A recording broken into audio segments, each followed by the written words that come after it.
एका शांत गावात एक दयाळू शेतकरी राहत होता. त्याच्याकडे ब्रुनो नावाचा एक हुशार कुत्रा होता. ब्रुनो दररोज शेतकऱ्याबरोबर शेतात कामाला जात असे. कधी गायी सांभाळणे, कधी पक्षी हुसकावणे, तर कधी भाताच्या शेतावर लक्ष ठेवणे. एके दिवशी रात्री शेतात एक कोल्हा शिरला. तो कोंबड्यांच्या घरट्याजवळ फिरत होता.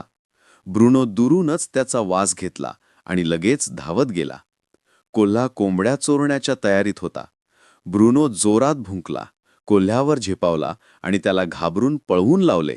पण त्याच्या पायाला काटा लागला आणि तो थकलेला खाली बसला.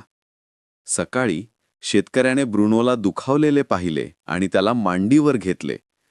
तो म्हणाला, "मित्रा, तू माझं शेत वाचवलंस, आता मी तुला वाचवतो." शेतकऱ्याने काळजीपूर्वक काटा काढून जखम साफ केली. ब्रुनोने शेपटी हलवली आणि शेतकऱ्याच्या चेहऱ्यावर प्रेमाने चाटलं.